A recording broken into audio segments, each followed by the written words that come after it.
దివ్యదర్శిని నేను మీ లక్ష్మి. ఇప్పుడు మనం కేజీహెచ్ దగ్గర ఉన్నామండి. కేజీహెచ్ దగ్గర కొత్తగా బాధ్యతలు తీసుకున్న సూపరింటెండెంట్ వాణి మేడం గారు మనతో ఉన్నారు, మాట్లాడదాం.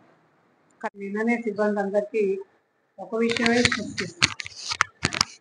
అందరూ నిజాయితీగా పనిచేయాలి, నిబద్ధతతో పనిచేయాలి.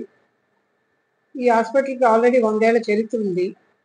ఎంతోమంది రోగులు ఇక్కడ వాళ్ళ కష్టాలన్నీ తీర్చుకుని బాగా ఉన్నారు. ఈ ఈ హాస్పిటల్ ఖ్యాతి పెంపొందించేలాగా ప్రతి ఒక్కళ్ళు వాళ్ళ బాధ్యత నిర్వహించాలి అని అదే చెప్పాను వీళ్ళకి. నేను అలాగే చేస్తాను. నా కింద పనిచేసే వాళ్ళందరూ కూడా అలాగే చేయాలని నా ఎక్స్పెక్టేషను. ఎవరి పని వాళ్ళు చేస్తే ఓవరాల్గా ఇంప్రూవ్మెంట్ ఉంటుంది. అల్టిమేట్గా పేషెంట్ ఈ కేజీహెచ్ దాటి బయటకు వెళ్ళేటప్పుడు ఇక్కడ కేజీహెచ్లో సర్వీసులు బాగున్నాయి, డాక్టర్లు అందరూ బాగా పనిచేస్తున్నారు, పారామెడికల్ వాళ్ళందరూ కూడా ఆప్యాయంగా చూసుకుంటున్నారు అని సంతోషంగా వెళ్ళాలి తప్ప ఇంకో రకంగా వెళ్ళరు అని నేను నమ్ముతున్నాను.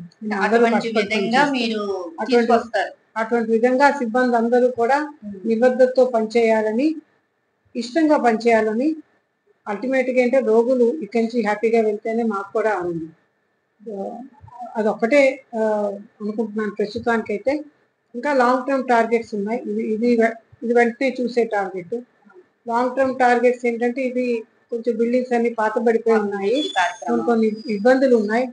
ఇబ్బందులు మెయిన్గా ఏంటంటే ఎలక్ట్రిసిటీతో ఇబ్బందులు ఉన్నాయి, కొన్ని సివిల్ స్ట్రక్చర్తో కూడా కొన్ని ఇబ్బందులు ఉన్నాయి, కొంచెం ప్లేస్ చాలట్లేదు. ఇవన్నీ కూడా ఏంటంటే ఇవన్నీ పెద్ద ఆలోచనలు.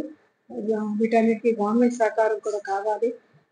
ఖచ్చితంగా పొలిటీషియన్స్ వాళ్ళతో మాట్లాడి ఇది ఎలా అయితే కొంచెం ఇంప్రూవైజ్ చేయాలి అనేది కూడా నా ఆలోచన. సో ఇమ్మీడియట్ గోల్ అయితే ఇబ్బంది అందరినీ కొంచెం లక్ష్యాలను అనలేను, అందరూ బాగా పనిచేసే వాళ్ళే. ఇంకొంచెం కష్టపడి పనిచేసి రోగులందరికీ కింగ్ జార్జ్ హాస్పిటల్ అంటే చాలా మంచి హాస్పిటల్, ఇక్కడ వైద్యం బాగా అందుతుంది అనే ఒకలాంటి భరోసా ఇవ్వాలి, ఇచ్చేట్టుగా మనందరి ప్రభుత్వం ఉండాలి అనేది నా మొదటి.